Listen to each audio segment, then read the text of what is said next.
Hey, welcome back to Watson API video number 2. In the last video, what we did is we put together a little sample program here that you can submit an exemplar response,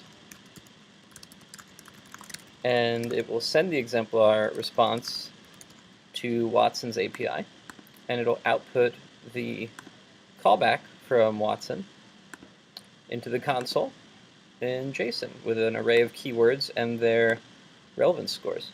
So in this video, we're going to go through how to code the perceptron that will take this information and process it and create some sort of output for our program to recognize. Okay. So let's start first by making sure we understand what a perceptron is. This is coming straight from that section I linked you to, or that chapter I linked you to, the nature of code.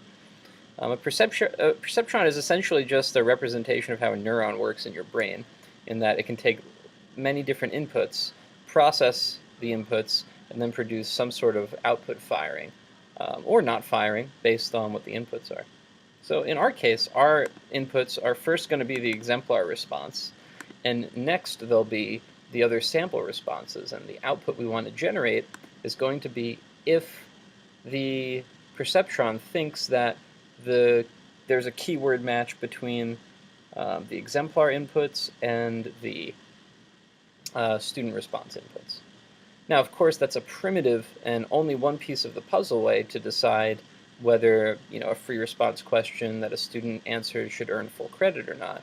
But it's certainly a start, because part of how they're scored is people look to see if students use certain keywords in these. So it's definitely a start, and we'll figure out how to code it today. All right. First thing we want to do is get some sort of area to show some output. The console is not really acceptable. We need this to show on screen. So I'm going to, in my HTML file,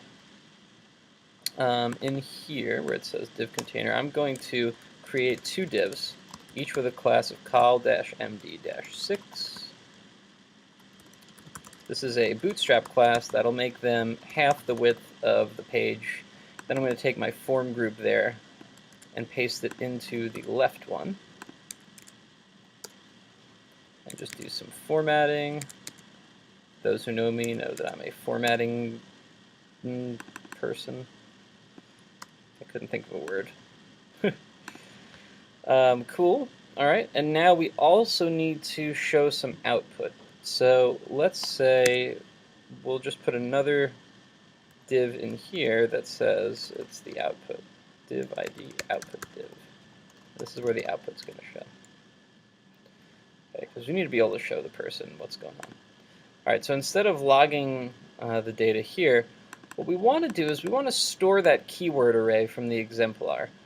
Now, what we're going to do here is just an analog for how this should work. In reality, you should send this to a database, which you'll update as kind of the program grows. The more time a machine learning program has to learn, the better it is.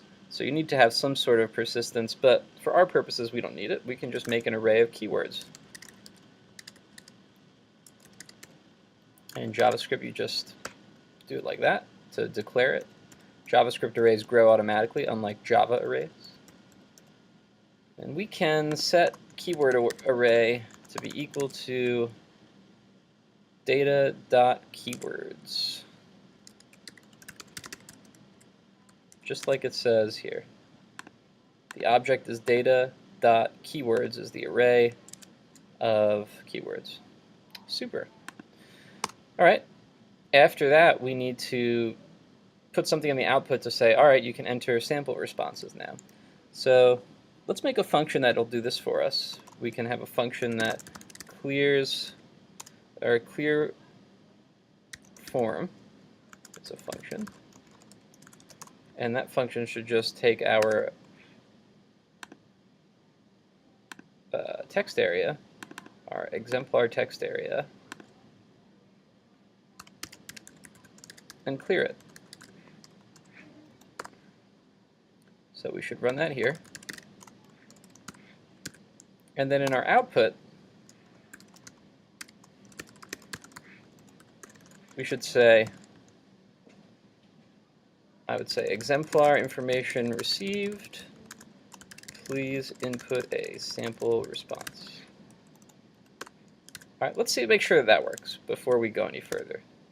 All right, so submit your exemplar response. The mitochondria is the powerhouse of the cell. We hit submit, it clears. Perfect. Maybe we should change the label to say submit your student response now too. So we'll go ahead and do that as well. The label, give the label an ID, input label. And we'll say input label.html, submit a student response. Sure. Okay, so we got that far. That's great. Now we can theoretically do this. Unfortunately, it'll run the same function here once we hit submit again. So we do want to handle this a little bit differently because we don't want to do all of this every time it comes back. We only want to do this if keyword array is empty.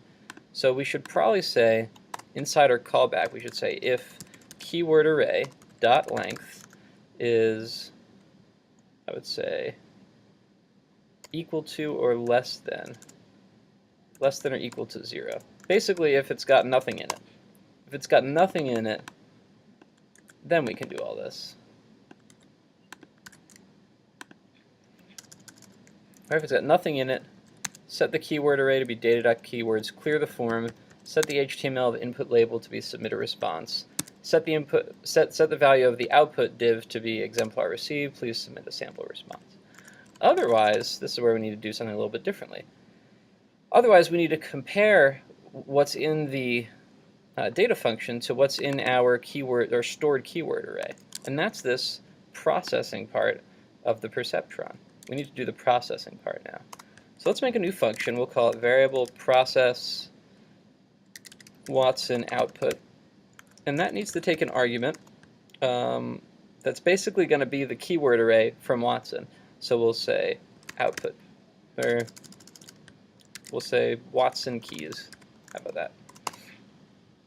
Okay. And in our success function here, we need to say, all right, process Watson output using data.keywords. Notice how we're not using keyword array and we're not resetting the value of keyword array. We want that to be stored for the entire length of the program. We're just using the call or the information from that specific callback. Cool. And here we are. So what do we want to do here? Well, we want to make sure we look at each one of these keywords and basically, we'll write that in steps. Look at each keyword. Try to find each keyword in the stored keywords array. If we do find it, compare relevance scores. Right? Because if we find it, we want to make sure that they're also somewhere near as relevant as each other. If we don't find it, that means the student didn't use it, so we'll assign a 0. All right, and we have to decide here, we have to decide how we're going to compare these. Is it a match if they find one keyword? Is it a match if they find two keywords with different relevance? For now, we'll be arbitrary about this, but this is really a matter of tweaking your logic. You know, what constitutes a keyword match? Is it within a certain amount of relevance? And you can actually ask your users for help on this too, but we're not going to get into that. It's complicated. So let's write a for loop for variable I is 0, I is less than the length of Watson keys, I++, same way that you do it in Java. And we'll make a current key is Watson keys at I. Look at each one. All right, and we'll say variable found equals, and we want to look in keyword array for the value of current key. The problem is current key is actually an array itself. This is an array, keywords is an array of objects, each with a property. So current key should actually be current key.text. So we could say current key text is equal to Watson keys at I.text. Okay, that'll give us the current key text. That's good. and we want to compare that to each one in keyword array. So we could say found, I guess, found key index. Sure. That should start at nothing. We'll write another for loop to loop through our keyword array, our stored array. Variable k equals 0. This time k is going to be less than keyword array, and k plus plus. And we can say if keyword array at k dot text equals current key text, found key index is equal to k, and if that's true, we want to break the for loop because we don't need to continue. If we find the current key text in our stored keyword array, then we're done. We can stop. All right, cool. That's that. Now we want to, so this is to find key in the stored array, and this is to check to see if we found it. So we'll say if found key index is greater than or equal to 0. So if the found key index is something, is a positive integer, that means we found it, and that's when we can do some comparison. Cool, so we're good with look at each keyword, we're trying to find it, we did it. If we do find it, compare relevance scores. So how are we going to do this? Let's just say a keyword match is going to constitute, match means that the relevance is within, let's just say it's 0.15 of each other. That may not be completely accurate, but let's just say for now that it is. So what we have to do is say if Watson keys at I, and it's not .text anymore, it's .relevance. We want to say that, well, we kind of have to calculate the difference here, don't we? So let's just do the difference first. Variable difference equals Watson keys at I.relevance minus keyword array at found key index.relevance. So we're going to calculate the difference between the current Watson key from the output and the found keyword in the keyword array. And let's just make that the absolute value, right? So math.abs. No sense in making it not absolute value. We don't need to worry about negatives here. All right, cool. So now we can say if difference is greater than or equal to 0 and difference is less than 0.15. So that means that the difference is within 0.15 of each other. It's a match. Otherwise, no match. Cool. All right, but this is only going to work for one keyword. So maybe we need to assign that, like, it's got to have our definition of match for 2 or maybe half of the keys in the output. Huh? Does that make sense? So we'll define a match, define number of matches required for success. So we'll define the number of required matches as the length of the Watson keys array divided by, let's just say 2. We'll cut it in half. So if there are 4 keys in here, we need to match 2. Again, that's arbitrary, but it's the best we can do for now. Cool? All right, so that's the difference in math.absolute. It's a match here. So we're going to say number of required matches. We're going to increment it by 1. Otherwise, nothing happens. All right, now let's think of anything else we should do if it's a match. Do we want to store the keywords that were actually matched? Why don't we do that? Variable matched keywords array. We'll store the matched keywords. So we can say matched keywords array at I. Maybe we don't want to do that. We probably want to say push because we just want to put it on to the end. And we'll say that that's going to be equal to the current key text. Cool. All right, so after we look at each key here, we want to provide some output. So let's say if number of required matches is, oh, actually that's probably wrong. We don't want to add to number of required matches here. We want to say if matched keywords array dot length is greater than or equal to number of required matches. Right? That means that we've found more than half of the keywords and matched them within the correct difference. We should probably tell the user that we've found a keyword match. Otherwise, we should tell the user that no match was found. Let's give it a try.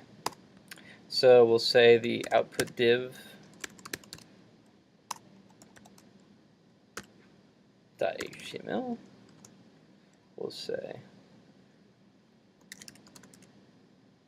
we've found a match using the following. Let's just say we found a match now. We can worry about formatting the output later. I don't want to do that. Do it in another video. Otherwise, we'll say no match found. All right. I think we should probably also, let's see, no. Every time we do this process output, we probably want to clear the value of matched keywords too. So maybe we don't need it up here. We'll do it there. Yeah, every time we run a process Watson output, we want to create a new matched keywords array so it doesn't use the old one. We want it to use the old keyword array, but not the matched keywords array. So we'll put that here. And the matched keywords array. All right, let's see how our Perceptron works. Go ahead and load it up. Submit your response. I'll say the mitochondria is the powerhouse of the cell. Submit.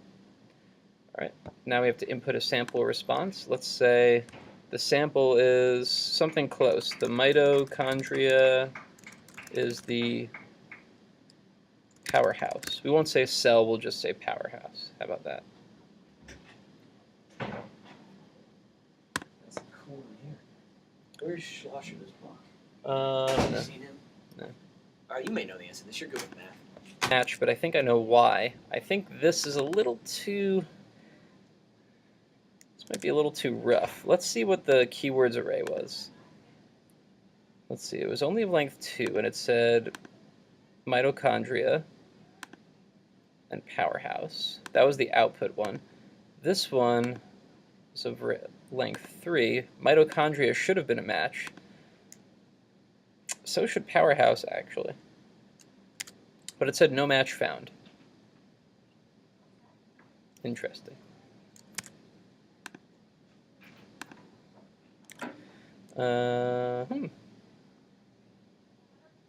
Match keywords array.length is greater than or equal to the number of required matches. Let's just log that real quick. Console.log matched keywords array. Just make sure we're actually getting them. How about that? So we'll say the mitochondria is the powerhouse of the cell. That's good. The mitochondria is the powerhouse. All right, so matched keywords array is getting nothing. That's because this is getting nothing.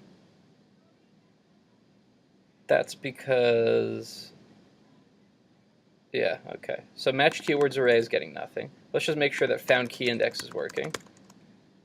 And we'll log the value of difference here. Maybe our math is just wrong.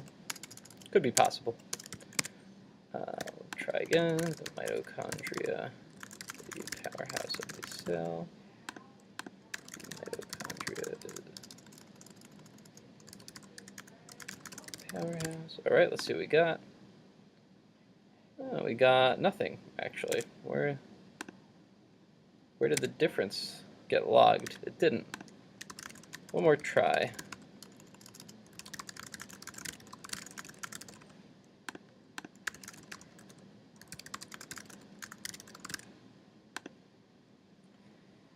Interesting. So found key index is never actually greater than or equal to 0. It's interesting. And this is never actually firing. Let's see if that's actually never firing. Console log dot test. Okay, so maybe it's just never firing or finding the keyword in the stored array. Oh, I think I know what I did.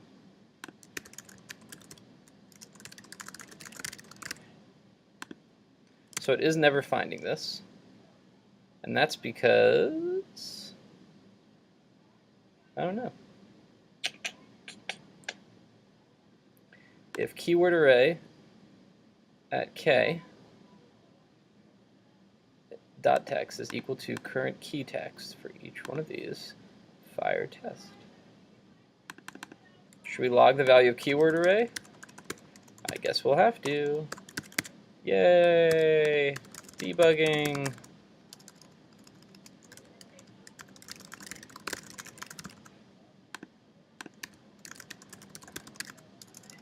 Can't spell mitochondria, apparently. That's all we've learned from this video. Wow, it really doesn't want to log any of this. Why not? Am I saving it to the right spot? What's going on here?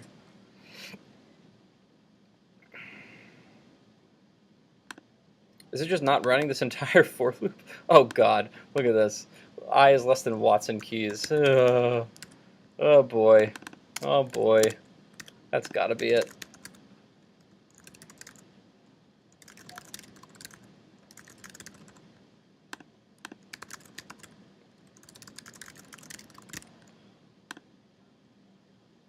Apparently it's not it, though. What the hell? Alright, let's go back down here. We'll log the value of keyword array. I can't believe this.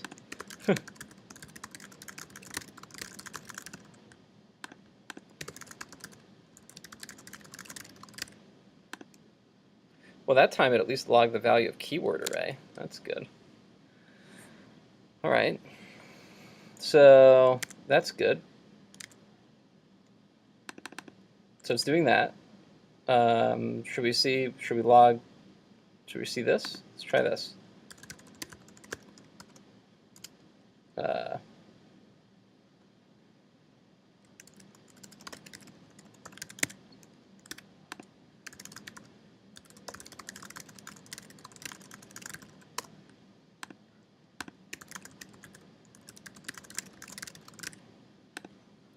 Okay, so it's getting into this loop, and of course I did it again.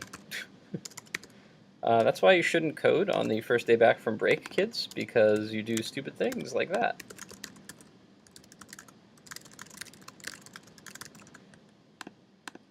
And I would bet that this will work now. Sure enough, we've found a match. Look at that. So it's decided that we found a match when we said the mitochondria is the powerhouse. What if we say like the mitochondria is the weak point in the cell? No match found. How about like something really simple, like mitochondria is not the powerhouse? All right, well that thinks it is a match. So obviously it's not perfect, but that's where we do the learning part. Unfortunately, that's all the time we have for this video, but what we'll do in the next video is we'll look at how to turn this into a little bit more interactive so that the keyword array, the stored information that we have about what this exemplar should look like, can change based on whether the user thinks this match is accurate or not. We'll ask the user if our decision is accurate, if this really is a match. Or we might do something else, I don't know. I haven't planned that far ahead yet. But anyway, that'll give you a good idea of how to code one of these things called a perceptron. We've taken different inputs. We've allowed them to edit our processing rule here. We've processed inputs after our first one and produced an output. And that's really the foundation of neural networks. We'll look at how to do a little bit more next time. But until then, happy coding!